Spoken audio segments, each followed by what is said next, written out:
नमस्कार दोस्तों, स्वागत है आप सभी का आपके अपने YouTube platform one way study point पर। दोस्तों आज की क्लास रहेगी हमारे बीए फर्स्ट ईयर राजनीतिक विज्ञान फर्स्ट पेपर को लेकर है। दोस्तों आपके फर्स्ट पेपर के एग्जाम पे है वैसे 6 तारीख को एग्जाम है, 5 तारीख को। चलिए दोस्तों एग्जाम बड़े नज़दीक आ गए, इसलिए बिना ज़्यादा बात किए क्लास को स्टार्ट करते हैं। अगर आप चैनल पर पहली बार हैं और वीडियो को वॉच कर रहे हैं तो चैनल को सब्सक्राइब जरूर कर लीजिएगा और अपने दोस्तों के साथ में शेयर कीजिए। दोस्तों आपकी जो कॉलेज में पढ़ते हैं, साथी पढ़ते हैं जो अपनी कॉलेज में, अपना जो जिगरी उसके साथ में शेयर कीजिए दोस्तों, ताकि वो भी अपनी क्लास अटेंड कर पाए और उसको दोस्तों मौका दीजिए क्लास अटेंड करने का। आप उनके साथ में शेयर कीजिए। अगर आपके पास में कोई भी ये फर्स्ट ईयर का ग्रुप है कॉलेज का तो उसमें भी शेयर कीजिए। चलिए दोस्तों क्लास को स्टार्ट करते हैं। देखिए दोस्तों, अति लघुतरात्मक प्रश्नों पर बात करने वाले दोस्तों, पहला सवाल आप सभी के सामने पेश हो रहा है। चलिए हाँ, पहला सवाल है राजनीतिक सिद्धांत क्या है। राजनीतिक सिद्धांत क्या है 2022 के एग्जाम में पूछा गया सवाल है कि राजनीतिक सिद्धांत क्या है। राजनीतिक सिद्धांत का अर्थ लिखिए दोस्तों। सवाल सेम है लेकिन भाषा अलग अलग है। पूछने की भाषा 2020 के एग्जाम में पूछा गया दोस्तों। अति इंपॉर्टेंट सवाल की श्रेणी में, क्योंकि 2 एग्जामों में लगातार पूछा गया दोस्तों। चलिए, राजनीतिक सिद्धांत 2 शब्दों से मिलकर बना है। राजनीतिक प्लस सिद्धांत से मिलकर बना। किससे? राजनीतिक प्लस सिद्धांत, जिसमें राजनीतिक शब्द का अर्थ होता है सार्वजनिक हित का विषय। किसका? सार्वजनिक हित का विषय। और सिद्धांत का अर्थ होता है सभ्य मानव जाति की प्रगति का उपकरण। सभ्य, सभ्य क्या होता है? जो समाज में हिल मिल कर रहता है, मिलजुल कर रहता है और एक सामाजिक रूप का प्राणी होता है, उसे सभ्य प्राणी कहते हैं। तो सभ्य जाति की, सभ्य मानव जाति की प्रगति का उपकरण एक क्या कहलाता है? सिद्धांत होता है। तो एक सार्वजनिक हित का सभ्य मानव जाति का उपकरण है। इस प्रकार राजनीतिक सिद्धांत से तात्पर्य हुआ। अंत में सीधे सीधे शब्दों में राजनीतिक विज्ञान का अर्थ इस प्रकार हुआ कि राजनीतिक क्रियाओं या राजनीतिक व्यवस्था के उन सामान्य सिद्धांतों से, राजनीतिक जो व्यवस्था होती है उनके सामान्य सिद्धांत से है, जो उनसे संबंधित समस्त तथ्यों, प्रकल्पनाओं, सामान्यीकरणों आदि की व्याख्या करता है। यह राजनीतिक यथार्थ की उत व्यवहारिक विनियमितताओं को निश्चित रूप से अभिव्यक्त करता है, जो अनुभव की एक रूपता से उत्पन्न होता है। दोस्तों अनुभव की एक रूपता से जो उत्पन्न होता है वही राजनीतिक सिद्धांत होता है। दोस्तों अगले सवाल की ओर आगे बढ़ते हैं कि राजनीतिक सिद्धांत को परिभाषित कीजिए। राजनीतिक सिद्धांत क्या है दोस्तों? इसको परिभाषित करना, अगर आपने 11th और 12th की क्लास में पढ़ा होगा तो राजनीतिक सिद्धांत के बारे में जरूर पढ़ा होगा। ये क्या है एक बार इसको देख लेते हैं दोस्तों। बहुत ही बड़ा इंपॉर्टेंट सवाल है। 4 एग्जाम में लगातार 2016, 2018, 2015 और 14 के एग्जाम में लगातार 4 एग्जामों में पूछा गया दोस्तों। सवाल है कि राजनीतिक सिद्धांत क्या है। ये सवाल तो हर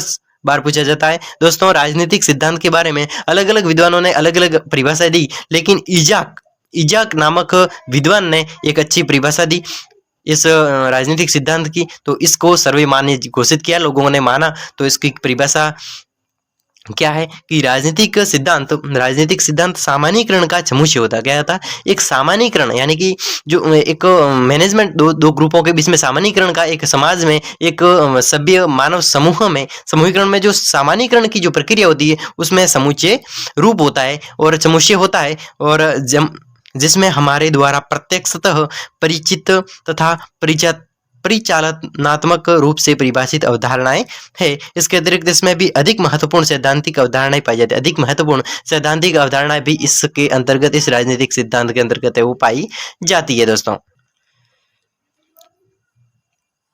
जो यद्यपि पर्यवेक्षक प्रत्यक्ष रूप से संबंध नहीं है, इन अवधारणाओं से जुड़ी हुई होती है दोस्तों। तीसरे सवाल की ओर आगे बढ़ते हैं दोस्तों। राजनीतिक सिद्धांत की प्रकृति को स्पष्ट कीजिए। राजनीतिक सिद्धांत है, उसकी प्रकृति, किस प्रकार की प्रकृति है राजनीतिक सिद्धांत की, उसके बारे में लिखना है। राजनीतिक सिद्धांत की प्रकृति 2 भागों में, राजनीतिक सिद्धांत की जो प्रकृति है उसको 2 भागों में विभाजित किया गया है।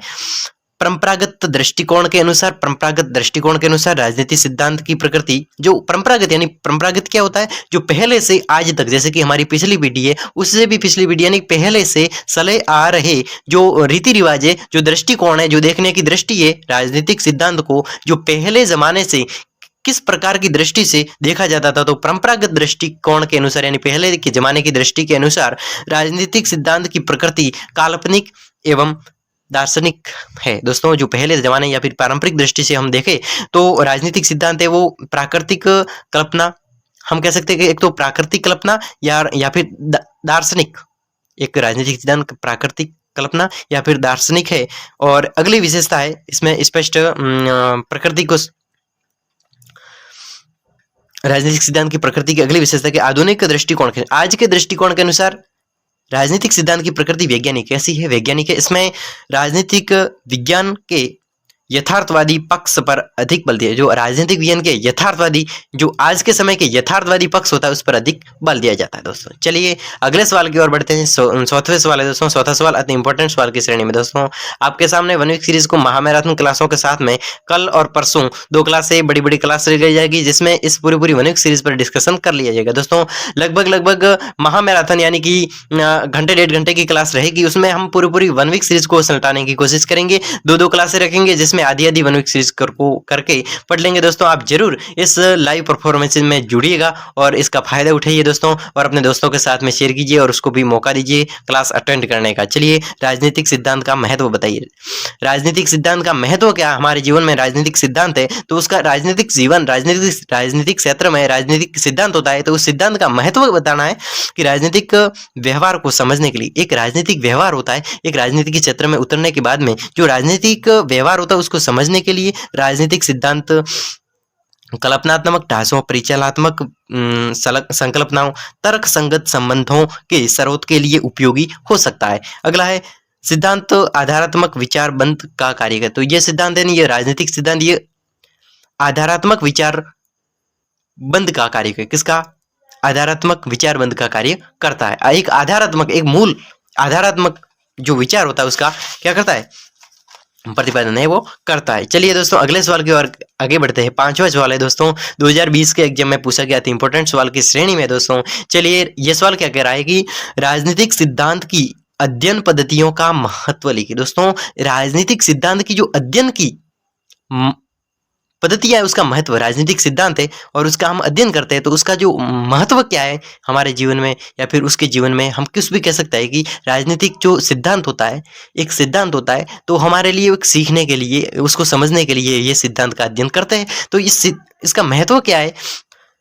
महत्व, पहला महत्व है कि राजनीतिक सिद्धांत की अध्ययन पद्धतियों में हमें वास्तविकता के विषय की जानकारी प्राप्त, जो वास्तविक है, जो राजनीतिक में वास्तविकता क्या है उसकी जानकारी प्राप्त होती है और ये अपनी वैज्ञानिक वस्तु के द्वारा अनुशासन में एक रूपता, संबंधता तथा संगति के तत्वों का विकास भी करते हैं। अगला है राजनीतिक सिद्धांत का महत्व, अगला है कि अध्ययन पद्धतियों के तथ्य संग्रह, शोध की प्रेरणा, तथ्य का संग्रह, जैसे तथ्य का संग्रह, अब कोई तथ्य है उसका अर्थ निकल गया है तो उसका संग्रह किस प्रकार होगा? तो शोध को प्रेरणा,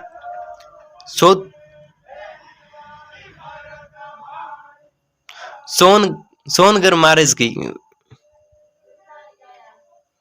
दोस्तों, सॉरी वैसे इसको क्या होगा? शोध को प्रेरणा, जैसे कि राजनीतिक सिद्धांत है इसमें शोध का अर्थ होता है खोज, तो खोज की प्रेरणा मिलती है राजनीतिक सिद्धांत से और दिशा प्राप्त होती है, एक दिशा, एक निश्चित दिशा भी इससे प्राप्त होती है तथा इनसे व्यवहार में अनुशासन बनाए रखने में सहायता। व्यवहार में अनुशासन बनाना है तो राजनीतिक सिद्धांत का अध्ययन और इसके महत्व के अंतर्गत इसका जो अनुशासन, जैसे कि राजनीतिक में उतरने के बाद में एक अनुशासित मनुष्य और समाज में एक व्यक्तित्व स्थापित करना, ये भी इसका महत्व है। चलिए दोस्तों अगले वीडियो में अगले सवाल की ओर बढ़ते हैं। सवाल क्या कह रहा है कि राजनीतिक सिद्धांत की 2 प्रमुख श्रेणियों, राजनीतिक सिद्धांत की 2 प्रमुख श्रेणियों के बारे में लिखना है कि कौन कौन सी राजनीतिक सिद्धांत की श्रेणियां कौन कौन सी उसके बारे में लिखना है। दोस्तों महत्व पढ़ लिया, राजनीतिक सिद्धांत क्या है उसको पढ़ लिया, अब उसकी श्रेणियां कौन कौन सी है उसको पढ़ना है। 2020 और 2017 2 एग्जामों में लगातार पूछा गया दोस्तों इंपॉर्टेंट सवाल की श्रेणी में कि राजनीतिक जो सिद्धांत है इसकी श्रेणियां, 2 श्रेणियां कितनी है? 2 श्रेणियां, परंपरागत श्रेणी यानी पहले से चली आ रही परंपरागत श्रेणी और आधुनिक, आज के जमाने की जो आज चल रही आधुनिक श्रेणी, 2 श्रेणियां है। पहले क्या था परंपरागत, कि इस श्रेणी के अनुसार राजनीतिक सिद्धांत की प्रकृति काल्पनिक एवं दार्शनिक कैसी है? काल्पनिक, हम बार बार पढ़ रहे हैं कि काल्पनिक और दार्शनिक परंपरागत अनुसार, ठीक है। आधुनिक श्रेणी में, इस श्रेणी के अनुसार राजनीतिक सिद्धांत की प्रकृति वैज्ञानिक, दोस्तों बार बार पढ़ रहे हैं हम, वैज्ञानिक पद्धति आज के जमाने की और पुराने जमाने की क्या है? एक काल्पनिक श्रेणी है, ठीक है, वैज्ञानिक। दोस्तों अगले सवाल की ओर बढ़ते हैं। सवाल क्या है कि राजनीतिक सिद्धांत की परंपरागत पद्धतियों से आप क्या समझते हो? राजनीतिक विज्ञान की जो राजनीतिक सिद्धांत की जो परंपरागत पद्धति है उससे आप क्या समझते हैं? 2016 के एग्जाम में पूछा गया है कि राजनीतिक सिद्धांत की परंपरागत पद्धति कौन सी है? राजनीतिक विज्ञान की परंपरागत पद्धति यानी कि पहले से चली आ रही जो पद्धति है राजनीतिक विज्ञान की वो क्या है उसको समझाना है। राजनीतिक शास्त्र में परंपरागत दृष्टिकोण के अंतर्गत व्यवहारवादी क्रांति से पूर्व की प्रचलित विचारधाराओं, राजनीतिक विचारों का विश्लेषण, राजनीतिक संस्थाओं का अध्ययन तथा विचार सामग्री को शामिल किया गया। जो राजनीतिक सिद्धांत की जो परंपरा इसमें क्या है कि परंपरागत दृष्टिकोण के अंदर व्यवहारवादी क्रांति से पूर्व की प्रचलित विचार, व्यवहारवादी जो क्रांति है उससे पूर्व की विचारधारा और राजनीतिक विचारों का विश्लेषण, राजनीतिक के विचार होते हैं उसका विश्लेषण, राजनीतिक संस्थाओं का अध्ययन, राजनीतिक अलग अलग संस्था होती है, राजनीतिक अलग अलग विभागों में अलग अलग राजनीतिक संस्था होती है तो उसका अध्ययन, विचार सामग्री को शामिल किया, अलग अलग लोगों के विचार सामग्री आदि को सम्मिलित किया है किसके अंतर्गत? राजनीतिक सिद्धांत के अंतर्गत। ठीक है, चलिए आगे बढ़ते हैं अगले सवाल की ओर की परंपरागत दृष्टि के अनुसार राजनीतिक सिद्धांत की दो विशेषताएं। परंपरागत पहले से चली आ रही जो परंपरागत दृष्टि है उसके अनुसार राजनीतिक सिद्धांत किस प्रकार अच्छा है, उसकी विशेषता क्या है? चलिए दो विशेषता है कि इसमें ऐतिहासिक, दार्शनिक, कानूनी अध्ययन पद्धतियों पर बल दिया जाए। दोस्तों इसमें क्या है कि परंपरागत दृष्टि के अनुसार जो ऐतिहासिक, दार्शनिक, कानूनी अध्ययन पद्धतियों पर बल दिया जाता है। तो परंपरागत दृष्टि के अनुसार राजनीतिक सिद्धांत के अंतर्गत ऐतिहासिक, दार्शनिक, कानूनी अध्ययन के लिए इस पद्धतियों पर बल दिया जाता है। कौन सी पद्धति पर? कौन सी? राजनीतिक सिद्धांत की इस जो परंपरागत पद्धति है दृष्टिकोण से इस पर बल दिया जाता है। चलिए इसमें कतिपय आदर्शों, धारणाओं के सर्वोपरि माना। दोस्तों इसमें कतिपय यानी कि राजनीतिक सिद्धांत में कतिपय आदर्श और धारणाओं को सर्वोपरि माना गया। जो कतिपय आदर्श होते हैं और उसकी धारणा होती है कतिपय आदर्शों की, उसको सर्वोच्च माना गया। किसके अंतर्गत? ये परंपरागत सिद्धांत के अंतर्गत। चलिए दोस्तों आगे बढ़ते हैं 90वें सवाल की ओर कि परंपरागत राजनीतिक सिद्धांत के क्षेत्र को स्पष्ट किया। परंपरागत राजनीति का सिद्धांत है वो किस प्रकार का सिद्धांत है उसको स्पष्ट करना है। परंपरागत राजनीति सिद्धांत राज्य सरकार, राजनीतिक दर्शन, राजनय, अंतर्राष्ट्रीय संबंध, अंतर्राष्ट्रीय विधि, स्थानीय राष्ट्रीय तथा अंतर्राष्ट्रीय समस्याओं का अध्ययन किया जाए। दोस्तों जो परंपरागत राजनीतिक सिद्धांत है उसमें उसके क्षेत्र को स्पष्ट करना है, यानी किस क्षेत्र में किस प्रकार की राजनीतिक सिद्धांत का प्रयोग होता था और परंपरागत यानी पहले की दृष्टि से किस प्रकार राजनीतिक सिद्धांत है वो एक क्षेत्र के तौर पर अच्छे प्रकार से कार्य करता था। तो परंपरागत दृष्टिकोण से राजनीतिक सिद्धांत एक राज्य, एक सरकार, राजनीतिक दर्शन, राजनय, अंतर्राष्ट्रीय संबंध, अंतर्राष्ट्रीय विधि, अंतर्राष्ट्रीय यानी कि एक। दोस्तों अगले सवाल की ओर बढ़ते हैं 10वें सवाल की ओर के आधुनिक राजनीति सिद्धांत की दो विशेषताओं को लिखना। आधुनिक आज के जमाने की जो राजनीति सिद्धांत है उसकी विशेषता क्या है उसके बारे में लिखना है। आधुनिक सिद्धांत के अध्ययन की मूल इकाई मनुष्य का राजनीतिक व्यवहार। दोस्तों आधुनिक जो आज के जमाने की राजनीति है उस सिद्धांत का अध्ययन, इसकी मूल इकाई मनुष्य का राजनीतिक व्यवहार है। मनुष्य का राजनीति के क्षेत्र में किस प्रकार का व्यवहार है, ये आधुनिक सिद्धांत के अनुसार ये बात है कि आधुनिक सिद्धांत के अनुसार राजनीति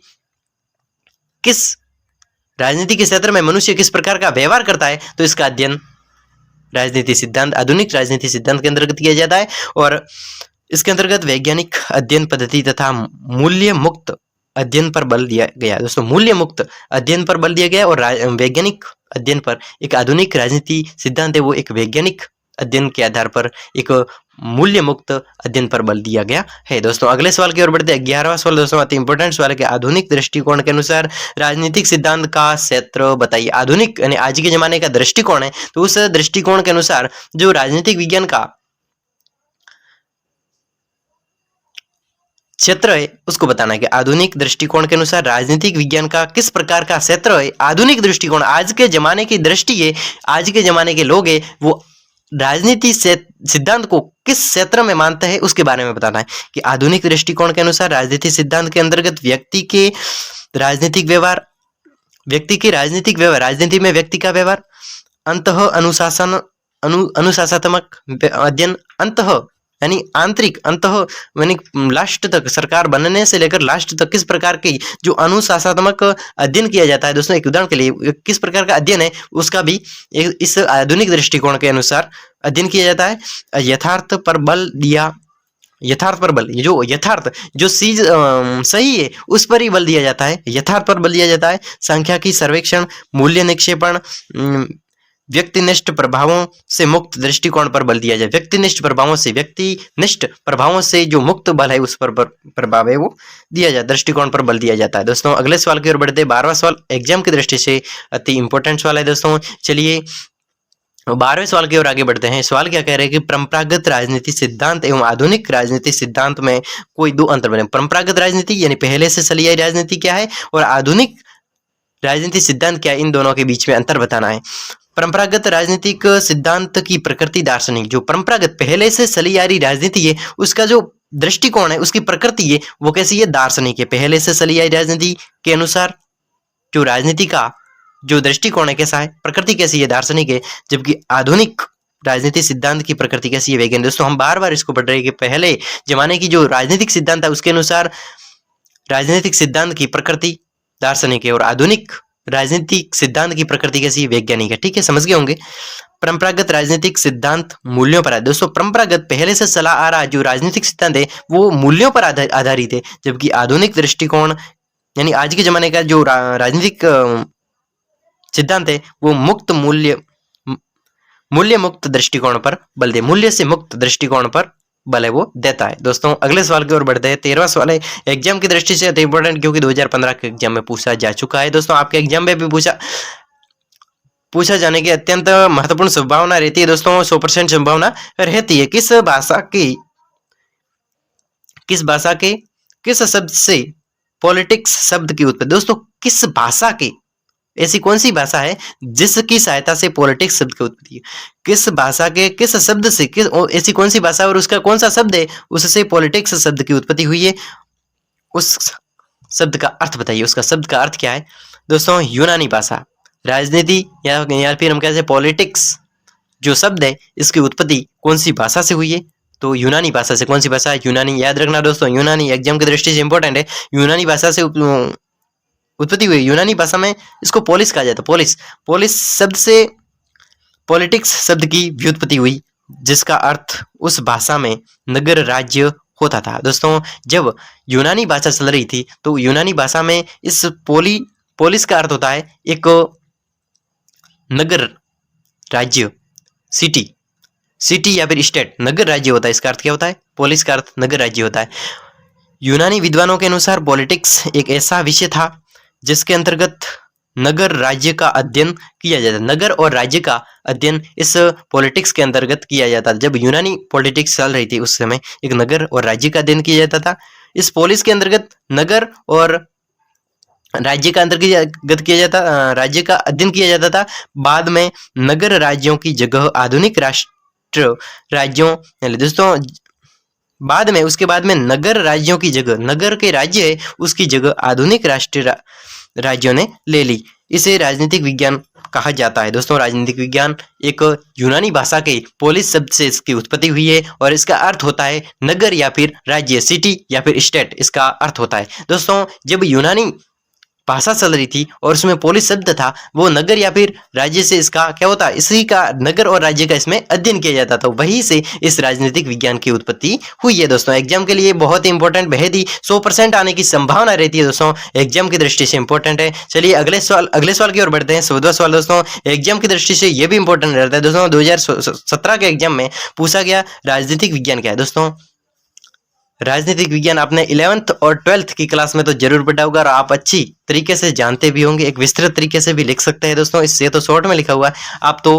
वैसे राजनीतिक विज्ञान के महारथी भी गिन सकते हैं हम लोग, वैसे आपके रिक्वेस्ट के अनुसार की क्लास लगाओ, ठीक है। चलिए राजनीतिक विज्ञान समाज विज्ञान का वह अंग है, राजनीतिक विज्ञान समाज के विज्ञान का वह अंग है जिसमें मानवीय जीवन के राजनीतिक पक्ष का और जीवन के इस पक्ष से संबंधित राज्य सरकार अन्य संबंधित संगठन का अध्ययन किया जाता है। दोस्तों जब राजनीतिक विज्ञान होता है उसके अंदर क्या होता है कि वह समाज, राजनीतिक विज्ञान वह समाज विज्ञान है, समाज विज्ञान का अंग है जिसमें मानवीय जीवन के राजनीतिक पक्ष, मानव के जीवन का, मानव है उसके जीवन का जो राजनीतिक पक्ष होता है उसका, और जीवन के इस पक्ष से संबंधित राज्य, जीवन के जो इस पक्ष से संबंधित राज्य होता है, सरकार होती है या फिर अन्य संबंधित संगठन होते हैं, उसका अध्ययन होता है, तो वही क्या होता है हमारा राजनीतिक विज्ञान। दोस्तों चलिए अगले सवाल की ओर बढ़ते हैं, 15वें सवाल की ओर। राजनीतिक विज्ञान का अध्ययन आरंभ तथा अंत राज्य से होता है। दोस्तों राजनीतिक विज्ञान है, इसका आरंभ तथा अंत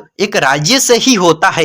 तो यह कथन किसने दिया? दोस्तों एक किसी विद्वान ने कहा था, उस विद्वान का नाम बताना है। क्या कहा था? कि राजनीतिक विज्ञान है उसका आरंभ और अंत भी राज्य से होता है। आरंभ भी राज्य से होता है और अंत भी राज्य से होता है एक राजनीतिक विज्ञान का। तो यह किसने कहा था? उस विद्वान का नाम बताना है। दोस्तों विद्वान का नाम है गार्नर महोदय। दोस्तों गार्नर महोदय एग्जाम की दृष्टि से इंपॉर्टेंट। दोस्तों वीडियो को रिपीट करना है, आज की वीडियो बहुत ही इंपॉर्टेंट है, और अपने दोस्तों के साथ में शेयर कीजिए। दोस्तों बीए फर्स्ट ईयर के स्टूडेंट के साथ में, अगर आपके पास में कॉलेज ग्रुप है या फिर अपने दोस्तों का जो कंटेंट है उसके साथ में अपने स्टेटस तक लगा दीजिए दोस्तों, क्योंकि एग्जाम की दृष्टि से बहुत ही इंपॉर्टेंट चीज है दोस्तों। आज की क्लास बहुत ही इंपॉर्टेंट है। गार्नर महोदय ने कहा था कि राजनीतिक विज्ञान एक ऐसी विज्ञान है जो एक आरंभ भी राजनीतिक विज्ञान से होता है और अंत भी एक राज्य से होता है। आरंभ राजनीतिक विज्ञान का आरंभ राज्य से होता है और अंत भी राज्य से होता है। ये किसने कहा था? गार्नर महोदय के द्वारा कहा गया था। दोस्तों अगले सवाल की ओर आगे बढ़ते हैं। 16वां सवाल एग्जाम की दृष्टि से बहुत ही इंपॉर्टेंट। राजनीतिक विज्ञान की कोई दो अध्ययन पद्धतियों के दोस्तों एग्जाम में के लिए इंपॉर्टेंट बनता है सवाल कि राजनीतिक विज्ञान की दो अध्ययन की पद्धतियां हैं, तो उसको लिखना। राजनीतिक विज्ञान की कौन कौन सी अध्ययन, राजनीतिक विज्ञान के लिए अध्ययन करना है राजनीतिक विज्ञान का, तो उसके लिए कौन कौन सी पद्धति है उसके बारे में लिखना। 2018 का एग्जाम पूछा गया है कि दो पद्धतियां हैं, दार्शनिक पद्धति और ऐतिहासिक पद्धति। हम दार्शनिक पद्धति के आधार पर भी इसको अध्ययन कर सकते हैं। किस प्रकार? यह अध्ययन पद्धति ठोस तथ्यों पर नहीं अपितु कल्पना और आदर्शों पर आधारित। दोस्तों ये दार्शनिक जो परंपरागत दार्शनिक पद्धति है, इस आधार पर अगर हम राजनीति विज्ञान का अध्ययन करेंगे तो ठोस तथ्यों पर नहीं है इसका अध्ययन, ठोस तथ्यों पर नहीं है अपितु कल्पना और आदर्शों पर इसका अध्ययन कर सकते हैं। और ऐतिहासिक जो पद्धति है, ऐतिहासिक पद्धति है आज के जमाने की, जो राजनीतिक संस्था, आदर्शों, सिद्धांतों और समस्याओं के जुड़े इतिहास के प्रश्नों से खोजी जा सकती है। दोस्तों दो प्रकार से हम राजनीतिक विज्ञान का अध्ययन कर सकते हैं, एक तो ऐतिहासिक दृष्टि से और अगला है दार्शनिक दृष्टि से। दोस्तों चलिए 17वें सवाल की ओर आगे बढ़ते हैं। सवाल क्या कह रहा है कि आधुनिक अनुभविक उपागम से क्या आशय? अनुभविक जो अनुभव होता हमारा, उस अनुभविक उपागम जो अनुभव से उत्पन्न हुआ अनुभाविक उपागम होता है, उससे हमारा क्या आशय है? तो चलिए मैंने तो आपको समझाने के लिए इसका आशय इस प्रकार लिया है। चलिए यह क्या कह रहा है कि राजनीतिक व्यवहार के अध्ययन को, राजनीतिक व्यवहार का जो अध्ययन, अब राजनीतिक व्यवहार को समझना है कि राजनीतिक व्यवहार क्या होता है, तो इस व्यवहार को समझना हमें, तो इसका अध्ययन करना पड़ेगा। तो इस अध्ययन, राजनीतिक व्यवहार के अध्ययन को वैज्ञानिक रूप प्रदान करने के लिए विद्वानों ने जिस दृष्टिकोण को अपनाया, अब राजनीतिक व्यवहार है उसको समझने के लिए वैज्ञानिकों ने अलग अलग तरीके अपनाए। तो वैज्ञानिकों ने क्या किया कि इस दृष्टिकोण को अपनाया कि उसे आधुनिक दृष्टिकोण की संज्ञा दे दी, उसको अनुभविक या फिर आधुनिक दृष्टिकोण की। दोस्तों जो आज के जमाने की राजनीति है उसको ही अनुभाविक राजनीति कहा जाता है, क्योंकि जो अनुभाविक उपागम है तो इसमें आधुनिक राजनीति का अध्ययन किया जाता है। तो ये दोनों सेम शब्द रहेंगे। तो ये आज के जमाने की अनुभविक राजनीति को आज के जमाने की राजनीति कहा जाता है, या फिर आधुनिक राजनीति के नाम से भी जानते हैं। यह आधुनिक दृष्टिकोण की शक्ति के अध्ययन, नीति निर्माण के तत्वों के विश्लेषण, राजनीतिक नेतृत्व की प्रकृति, उसके प्रकारों के अध्ययन पर बल दिया जाता है। यानी कि अलग अलग प्रकार के नेतृत्व की प्रकृति किस प्रकार होती है, कार्यों के अध्ययन की प्रकृति किस प्रकार होती है, उस पर ही बल, इस अनुभाविक जो आज के जमाने की जो राजनीति उस पर इसी में ही बल दिया जाता है। दोस्तों अगले सवाल की ओर बढ़ते हैं कि किसने कहा था कि राजनीति विज्ञान का संबंध राज्य एवं सरकार? दोस्तों उस विद्वान का नाम बताना है, उस वैज्ञानिक नहीं कह सकता हूँ, एक विद्वान है। दोस्तों अब अगर आप इतिहास की दृष्टि से देखें तो कोई खोज करता है, अच्छी बात की खोज करता है, तो उसको वैज्ञानिक या फिर उसको हम विद्वान कह सकते हैं। एक ऐसा विद्वान था, ऐसा बुद्धिमान था, ऐसा विद्वान था जिसने ऐसा कहा था कि राजनीतिक विज्ञान का संबंध राज्य एवं सरकार से है। ऐसा किसने कहा था? पॉल जेनेट डिमॉक, ग्रिल क्राइस्ट आदि विचारकों के अनुसार राजनीति विज्ञान का संबंध राज्यों और सरकार दोनों से। दोस्तों वैज्ञानिकों के नाम याद कर लीजिए, पॉल जेनेट, डिमोक, गिल क्राइस्ट।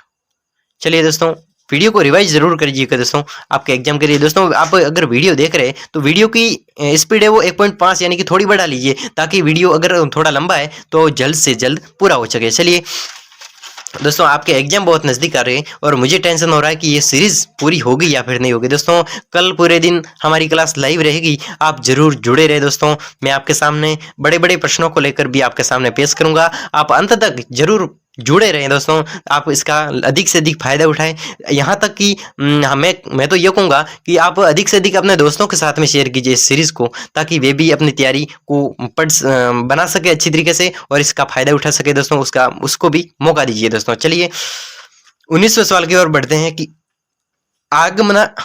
आगमनात्मक अध्ययन की पद्धति का अर्थ। जो आगमनात्मक यानी आगे आने वाले अध्ययन की जो पद्धति है उसका अर्थ।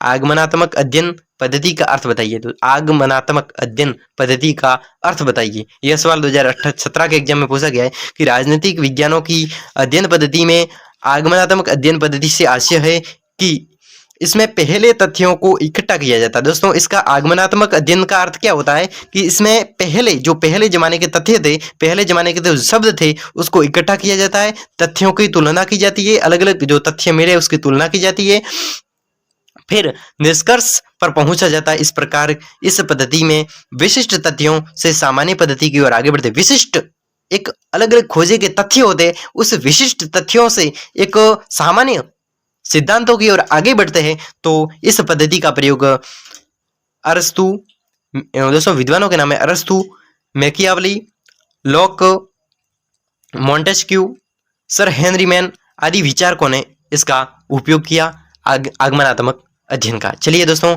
इस पद्धति का उपयोग किया। दोस्तों अलग अलग विचारकों ने इसका प्रयोग किया। दोस्तों 19वें सवाल की ओर आगे बढ़ते। 2018 और 2019 दो एग्जाम में पूछा गया, लगातार दो एग्जाम में पूछा गया। दोस्तों अगले एग्जाम में भी पूछने की संभावना बनी रहती है। दोस्तों अगर आपको मैं आपको आइडिया देता हूं, जैसे कि आपने ये पढ़ा कि निगमनात्मक पद्धति का अर्थ बताइए, तो इसका अर्थ यानी कि ये क्या है ये तो समझ गए। अगर आपके एग्जाम में इसी निगमनात्मक पद्धति से कोई सेंज इसका अर्थ न पूछे और इसको कोई सेंज इसी टॉपिक से निगमनात्मक टॉपिक से कोई अलग सवाल पूछ ले, तो आप अगर निगमनात्मक पद्धति क्या है ये लिखकर भी आओगे तो आपको कम से कम आधे नंबर तो जरूर मिलेंगे। दोस्तों जैसे कि ये सवाल 1 नंबर के होते हैं तो आपको इसमें आधा नंबर मिलने के चांस रहते हैं दोस्तों, क्योंकि ये तो 1-1 नंबर के सवाल होते हैं, 30-30 शब्दों के सवाल है। तो इसमें आधा नंबर यानी कि गलत आपका सवाल नहीं होगा, यानी बच्चे ने कुछ तो लिखा है वो एग्जामिनर सोचेगा, और कम से कम कभी कभी तो 1 नंबर भी दे देता है। दोस्तों एग्जामिनर का कोई भरोसा नहीं होता है। दोस्तों अच्छी तरीके से पढ़िए और अच्छे तरीके से अच्छा परफॉर्मेंस अपनी कॉलेज के एग्जाम में कीजिए। चलिए निगमनात्मक पद्धति क्या है। निगमनात्मक पद्धति, इस पद्धति को दार्शनिक पद्धति भी कहते हैं। निगमनात्मक पद्धति को हम एक दार्शनिक पद्धति भी कहते हैं। इसमें सव्य सिद्ध सिद्धांतों को मान लिया, एक सव्य के सिद्ध सिद्धांत होते हैं, सव्य के द्वारा दिए गए सिद्ध किए गए, सव्य के द्वारा सिद्ध किए गए सिद्धांत उसको मान लिया जाता है। इन सिद्धांतों को विशिष्ट परिस्थितियों में कार्यान्वित कर निष्कर्ष निकाला जाता है। विशिष्ट परिस्थिति, ऐसी विशिष्ट परिस्थिति आती है जिसको उसमें क्रिया करके इसका निष्कर्ष निकाला जाता है। और इस पद्धति में इस सामान्य सिद्धांत विशिष्ट तत्व की ओर आगे बढ़ते हैं। लेटो, मेटस, एक्निवस, बोधा, बेंथम, काम्टे, हेगल। दोस्तों ये विचारकों के नाम है। राजनीतिक दार्शनिकों ने इस पद्धति का प्रयोग है। किस पद्धति का? निगमनात्मक पद्धति का इसका प्रयोग किया। अगले सवाल की ओर आगे बढ़ते हैं। 20वां सवाल है कि व्यवहारवाद का अर्थ। व्यवहारवाद, दोस्तों व्यवहार में वाद, एक होता समाजवाद, तो ये है व्यवहारवाद। चलिए कुछ शब्द तो मिल रहा है कि व्यवहारवाद और समाजवाद, ठीक है, तो इसका अर्थ क्या है आप समझ जाएंगे। दोस्तों आप अंत तक बने रहिएगा। अथवा में व्यवहारवाद क्या है। दोस्तों सवाल एग्जाम में पूछा जाता है कि व्यवहारवाद एक ऐसा दृष्टिकोण है जिसका लक्ष्य विश्लेषण की नवीन इकाइयों, जो विश्लेषण खोज। दोस्तों व्यवहारवाद क्या होता है कि एक किसी भी खोज करनी, किसी भी अपने लक्ष्य का विश्लेषण, कोई लक्ष्य है तो उसका विश्लेषण करना है।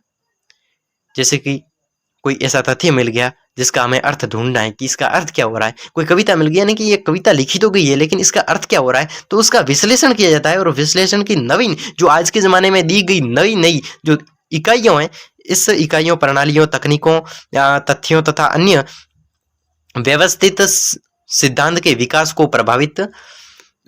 प्राप्त करना व्यवहारवाद की मूलभूत मान्यता है कि प्राकृतिक विद्वानों एवं समाज विज्ञानों के मध्य एक गुणात्मक निरंतरता है दोस्तों। यही व्यवहारवाद है। इसके अंतर्गत नवीन तकनीकों के हिसाब से अपने लक्ष्य का विश्लेषण किया जाता है। अलग अलग तकनीकों, अलग अलग प्रणालियों, तथ्यों, एक व्यवस्थित सिद्धांत के विकास को प्राप्त करना। एक व्यवस्थित सिद्धांत हमें दोस्तों हम इसको ऐसे समझ सकते हैं जैसे कि हमें कोई लक्ष्य प्राप्त करना है, जैसे कि कोई हमें कविता मिल गई, उसका हम विश्लेषण करेंगे, यानी इसका अर्थ क्या होता है, तो नई नई तकनीकी अपनाएंगे, नई नई प्रणाली अपनाएंगे, नई नई तकनीकों और व्यवस्थित सिद्धांत के विकास। एक व्यवस्थित सिद्धांत दिया जाता है, उस कविता को समझ लिया जाता है और बाद में उस कविता को विश्लेषण करके एक नई और कविता बना ली जाती है, यानी कि एक व्यवस्थित तरीके से कविता बना ली जाती है। हम कविता को उदाहरण ले, एक व्यवस्थित तरीके से एक सिद्धांत बना लिया जाता है और उसका विकास प्राप्त करना होता है। व्यवहारवाद की मूलभूत मान्यता है कि प्रकृति विज्ञानों एवं समाज विज्ञानों के मध्य एक गुणात्मक निरंतरता, प्राकृतिक विज्ञानों एवं समाज विज्ञानों के मध्य जो गुणात्मक निरंतरता है उसको बनाने के लिए इस व्यवहारवाद सिद्धांत को अपनाते हैं दोस्तों। चलिए अगली क्लास में मिलते हैं दोस्तों। क्लास बड़ी लंबी हो जाएंगी, इसलिए मैं आपको बड़ी क्लास है तो केवल अगली क्लास यानी कि कल लूँगा। आप कल क्लास को अटेंड जरूर कीजिए। मैं कल पूरे दिन लाइव रहने वाला हूँ। वैसे आप जरूर चैनल को सब्सक्राइब कीजिए, अपने दोस्तों के साथ में शेयर कीजिए। तब तक के लिए अनुमति दीजिए दोस्तों, आपकी अगली क्लासों का आयोजन कीजिएगा। तब तक के लिए बाय बाय।